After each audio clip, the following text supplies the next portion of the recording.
Legal voice viewers அனைவருக்கும் வணக்கம். தொடர்ந்து ஒரு 2-3 வீடியோவில் எங்கே புகார் கொடுக்கணும், எப்படி கொடுக்கணும், என்னென்ன வச்சு கொடுக்கணும் அதெல்லாம் நம்ம சொல்லிட்டோம். இருந்தாலும் சந்தேகம் வந்துக்கிட்டே இருக்குது. திரும்ப திரும்ப ஃபோன் பண்ணிகிட்டே இருக்கீங்க. திரும்பவும் அதில் நான் என்ன சொன்னேனோ அதை தான் கேட்குறீங்க. அந்த அட்ரஸ் சொல்லுங்கள், மெயில் ஐடி சொல்லுங்கள். அது மாதிரி தயவுசெய்து எங்கள் கஷ்டத்தையும் புரிஞ்சுக்கோங்க. மீண்டும் ஒரு முறை இப்போ நான் கடைசியாக சொல்லிடுறேன். அதாவது நீங்கள் புகார் கொடுக்க வேண்டிய முகவரி வந்துட்டு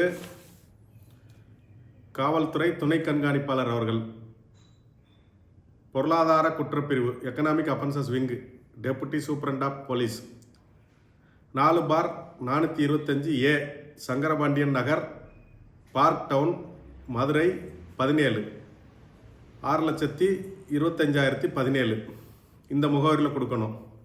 அதுக்கு மெயில் ஐடி வந்துட்டு சின்ன எழுத்தில் தான் EOWMADURAI, மதுரை 2. அது வந்து ரோமன் லெட்டர் 2 கிடையாது, சாதாரண 1, 2 வரிசை எழுதுவோம்ல, அந்த 2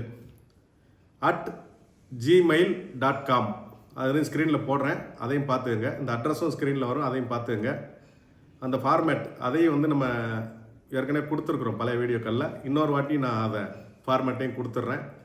அதை ஃபில் பண்ணி அது கூட உங்கள் ஆவணங்கள், ஃபோட்டோ, ஆதார் மற்றும் நீங்கள் கம்பெனியில் பணம் கொடுத்ததுக்கான ரசீதுகள், பாண்டுகள், ஜாயிண்ட் வெஞ்சர் அக்ரிமெண்ட் என்ன இருந்தாலும் அதை கொடுத்துருங்க. அதை வந்து வச்சு 3 முறையில் மெயில் ஐடி சொல்லிட்டோம், அட்ரஸ் சொல்லிட்டோம். இந்த அட்ரஸுக்கு ஸ்பீடு போஸ்ட்டு வித் அக்னாலஜ்மெண்ட்டு. அது போன மாதம் வரைக்கும் ரிஜிஸ்டர்ட் போஸ்ட்னு அனுப்பிட்டு இருந்தோம். இப்போ அந்த சிஸ்டத்தை மாற்றிருக்காங்க. இந்த 1ஆம் தேதி இருந்து 1/9 ஸ்பீடு போஸ்ட்டு கொடுக்கணும். அந்த ஸ்பீடு போஸ்ட் வித் அக்னாலஜ்மெண்ட்டு, அதுபோக மெயில் ஐடி. அது போக நீங்கள் நேரடியாக போகலாம். அங்கேயும் அந்த EOW பக்கத்தில் ஜெராக்ஸ் இருக்குது, அங்கேயும் அந்த ஃபார்ம் விற்கிறாங்க. அதை வாங்கி ஃபுல் பண்ணி நீங்கள் கொடுக்கலாம். இதற்கு வந்து எந்த கட்டணமும் கிடையாது, அது ஃப்ரீயாக தான் பண்ணுறாங்க. இது நான் பல முறை சொல்லிவிட்டேன், மீண்டும் சொல்கிறேன். அங்கே இலவசமாக அனைத்து சர்வீஸும் கவர்மெண்ட் பண்ணுது. அரசாங்கம் வந்து மக்களுக்கு குற்ற வழக்கு தொடுப்பவர்களுக்கு அந்த ஏற்பாடை பண்ணி வச்சுருக்காங்க. நீதிமன்றத்துக்கு போகும்போது அரசு குற்றவியல் துறை வழக்கறிஞர்கள் இருப்பாங்க. APP, additional public prosecutor, assistant public prosecutor அந்த மாதிரி இருப்பாங்க. அப்புறம் ஸ்டேட் PP, ஸ்பெஷல் PP அந்த மாதிரி ஹைகோர்ட்டில் எல்லாம் இருப்பாங்க. மாநில அரசின் குற்றவியல் துறை வழக்கறிஞர், மாநில அரசின் கூடுதல் குற்றவியல் துறை வழக்கறிஞர் அப்படிலாம் இருப்பாங்க. அவங்க கேஸ் நடத்துவாங்க. அவங்களுக்கு நீங்கள் எந்த ஃபீஸும் கொடுக்க வேண்டியதில்லை, அவங்களுக்கு அரசாங்கம் ஃபீஸ் கொடுத்துரும்.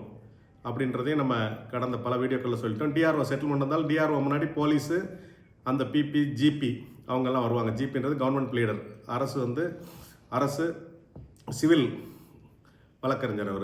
அவங்கெல்லாம் வந்துட்டு உங்களுக்கு அங்கே அசிஸ்ட் பண்ணுவாங்க. அவங்களுக்கு எந்த ஃபீஸும் கிடையாது, நம்ம கொடுக்க வேண்டியதில்லை. புகார் கொடுக்குறவங்க அது வந்து அரசாங்கம் அவங்களுக்கு மாத சம்பளம் கொடுக்குது. இது தெரிஞ்சுக்கோங்க.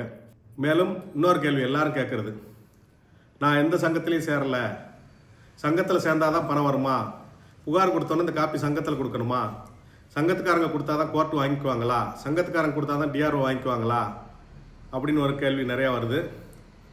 அது யார், அது வந்து புகார் கொடுக்குறது மட்டும்தான் கட்டாயம். நீங்கள் புகார் கொடுத்துருங்க. மற்றபடி சங்கம் என்பது நீங்கள் விரும்பினால் சேர்ந்துக்கலாம், அது கட்டாயம் கிடையாது. எந்த சங்கத்திலையும் சேரணும்னு கட்டாயம் கிடையாது. சங்கத்தில் சேர்ந்தால் தான் பணம் வரணும் எந்த கண்டிஷனும் கிடையாது. புகார் கொடுத்தாலே உங்கள் பணம் வந்துடும் அப்படின்றத தெளிவாக புரிஞ்சுக்கோங்க. இதையும் நம்ம வந்து மீண்டும் மீண்டும் தெரிவிக்கிறோம்.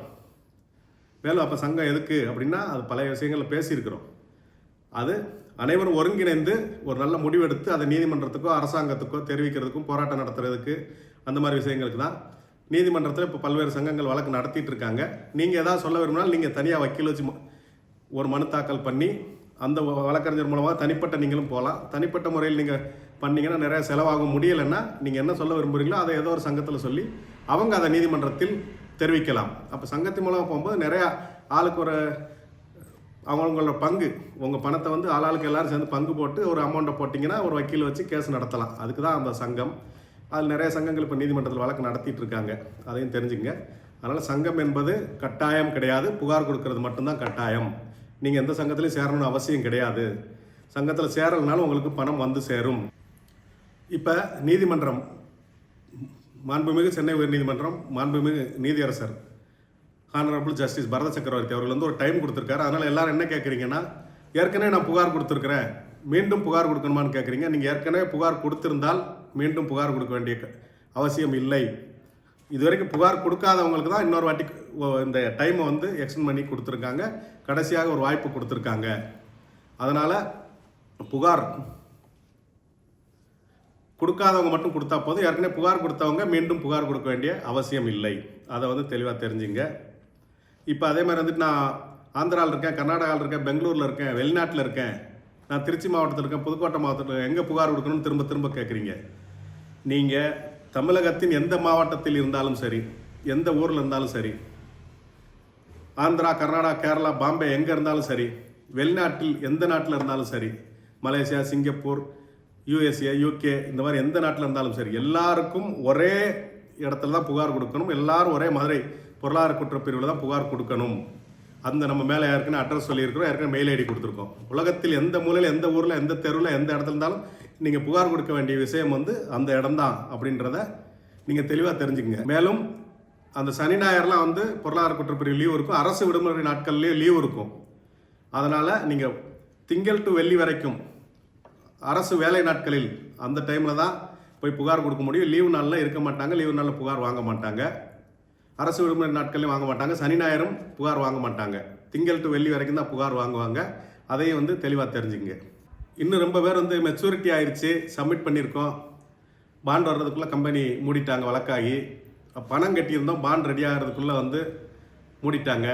நான் வந்து 10 பாண்டுக்கு பணம் கட்டியிருந்தேன், 5 பாண்டு தான் கொடுத்தாங்க, 5 பாண்டு இன்னும் வரல. அது போக என்னென்னா இந்த ஆர்ஓ சிட் பண்டில் கட்டியிருந்தேன் நான் மாதம். அதுக்கு என்ன செய்கிறது? இந்த மாதிரிலாம் கேள்வி கேட்குறீங்க. உங்கள் பிரச்சனை எதுவாக இருந்தாலும் நீங்கள் வந்து ஒரு குறிப்பிட்ட அந்த 8/10/2025 புகாரை கொடுத்துருங்க. புகாரில் உங்கள் பிரச்சனை என்னென்னு சொல்லிடுங்க. பாண்டு இல்லை, பாண்டு இருக்குது, பாண்டு ஜெராக்ஸ் தான் இருக்குது, பாண்டு தொலைஞ்சு போச்சுது, ஆர்ஓ சிட்ஸில் பணம் கட்டினேன் அப்படின்றத அந்த புகாரில் சொல்லிடுங்க. அதுக்கப்புறம் போலீஸார் கூட்டு விசாரிக்கும் போது உங்கள் விளக்கத்தை போய் நீங்கள் வந்து தெரிவிச்சுக்கோங்க. ஆனால் இது வந்து இல்லைன்னு சொல்லி நீங்கள் புகார் கொடுக்காமல் இருந்துட்டு 8ஆம் தேதிக்கு பிறகு புகார் கொடுக்க முடியாது. அது வந்து ப்ரெஸ் ரிலீஸ் வந்து தமிழ்நாடு செய்தி விளம்பரத்துறை அதிலேருந்து ப்ரெஸ் ரிலீஸே வந்து கொடுத்துட்டாங்க. அதையும் நான் வந்து இந்த டிஸ்பிளேல போடுறேன். அதில் தெளிவாக சொல்லிட்டாங்க, நீங்கள் புகார் கொடுக்கணும்னா 8/10 2025 அதுக்குள்ளே கொடுத்துருங்க. அந்த 8/10/2025 பின்பு வரும் எந்த புகார்களும் ஏற்றுக்கொள்ளப்பட மாட்டாது அப்படின்னு சொல்லிட்டாங்க. ஸோ நீங்கள் அந்த தேதிக்கு பிறகு எந்த புகார் கொடுத்தாலும் அதை எடுத்துக்க மாட்டாங்க அப்படின்றத தெளிவாக தெரிஞ்சுக்கோங்க. மேலும் இந்த தொடர்ந்து இப்போ இந்த வழக்கு வந்து வெள்ளாளங்க கொஞ்சம் சைலண்ட்டாக போயிட்டு இருந்தது. இது வழக்கு வந்து இப்போ விறுவிறுப்பாக வந்து கடைசி கட்டத்தை நோக்கி போயிட்டு இருக்குது. நீதிமன்றத்தில் வாதங்கள் பலமாக எடுத்து வைக்கப்படுகிறது. இந்த நேரத்தில் நிறையா வீடியோக்கள், ஆடியோக்கள் எல்லாமே வந்துட்டு நான் பேசினதாக அதை பெண்கள் கேட்கக்கூடாது அப்படிலாம் சொல்லி போட்டுட்ருக்காங்க. அது யார்கிட்ட இருந்து வருது, எங்கேருந்து வருது, ஏன் வருது, அவங்க நோக்கம் என்ன? ஏன்னா இது வந்து 1.5 வருஷத்துக்கு முன்னாடி வந்துருச்சு. அந்த ஆடியோ வீடியோ எல்லாமே வந்திருக்குது, 1.5 வருஷம் முன்னாடி வந்திருக்குது. அதற்கப்புறம் அது சம்மந்தமாக காவல்துறையில் புகார் கொடுக்கப்பட்டிருக்குது, பார் கவுன்சிலில் புகார் கொடுக்கப்பட்டிருக்குது. அதுக்கப்புறம் அது முடிஞ்சு போச்சு. அது நம்ம டீட்டெயிலாக இன்னொரு வீடியோவில் பேசுவோம். ஆனால் இப்போ வந்துட்டு அதை வந்து இல்லாத ஒன்று, அது நான் பேசவே இல்லை, அது என்னோட குரலே இல்லை. அதையும் ஒருத்தர் வந்து என்னோட குரலை நல்லா தெரிஞ்ச ஒருத்தர் அது எந்த குரூப்பில் வருதோ அந்த குரூப்பில் போய் இது வந்து வக்கீல் அழகர்சாமியோட குரலே இல்லை அப்படின்னு மெசேஜ் போட்டிருக்காரு. உடனே என்கிட்ட சில ஆவணங்களை கேட்டார், நான் சில ஆவணங்களை கொடுத்தேன். அவர் அதை அப்லோட் பண்ணுறதுக்குள்ள அவர் வந்து அந்த குரூப்பில் வந்து பிளாக் பண்ணிட்டு போயிட்டாங்க. கடந்த 10-15 நாளாக என்னென்னலாம் நம்ம மேலே அவதூறு வருதோ ஒன்னொன்றுக்கு நம்ம பதில் சொல்லிகிட்டே இருக்கோம். ஆனால் கிட்டத்தட்ட வந்து 4-5 மாதமாக அவதூறுகள் வருது, நம்ம எதுக்குமே பதில் சொல்லலை, கடந்து போயிட்டே இருக்கோம். ஆனால் சில விஷயங்களுக்கு எல்லாரும் வந்து நீங்கள் சொல்லி தான் ஆகணும்னு என்னோட நண்பர்கள், உங்களை மாதிரி இந்த வழக்கு சீக்கிரம் முடியணும், மக்களுக்கு சீக்கிரம் பணம் கிடைக்கணும், நல்லது நடக்கணும்னு விரும்புகிறவங்க அவங்க பண்ணுறதெல்லாம் வேடிக்கை பார்த்துட்டு இருக்க முடியாது, நீங்கள் இதுக்கெல்லாம் பதில் சொல்லணும் அப்படின்னு சொல்லும்போது இப்போவும் நான் அவங்க பேர் சொல்லலை, யாருன்றது உங்களை பார்வைக்கே விட்டுறேன். அவங்க ஏன் இப்போ இதெல்லாம் செய்கிறாங்கன்றது 1.5 வருஷத்துக்கு முன்னாடி வந்தது, அது இல்லைன்னு முடிவாக இருக்குது, மீண்டும் அதை எடுத்து போடுறாங்க. அவங்க நோக்கம் என்னன்றதை நீங்கள் புரிஞ்சுக்குங்க, நீங்கள் தெரிஞ்சுக்கணும். அதுக்காக தான் நான் இந்த விளக்கத்தை சொல்கிறேன். இது சம்மந்தமாக நம்ம நண்பர்கள்லாம் வந்து நமக்கு அட்வைஸ் பண்ணியிருக்காங்க. உங்களை மாதிரி பாதிக்கப்பட்டவர்கள் வந்து உங்கள் கூட நிற்கிறோம், உங்களுக்கு சப்போர்ட் பண்ணுறோம், நாங்கள் சாட்சி சொல்ல வர்றோம், அது மாதிரி நிறைய பேர் ஃபோன் பண்ணி கேட்டிருக்காங்க. ஏன் தேவையில்லாம இந்த மாதிரி பண்ணுறீங்கன்னா அந்த நம்பர்லாம் பிளாக் பண்ணுறாங்க. குரூப்பில் கேட்டாலும் அந்த நம்பரை பிளாக் பண்ணுறாங்கன்ற தகவலும் எனக்கு வருது.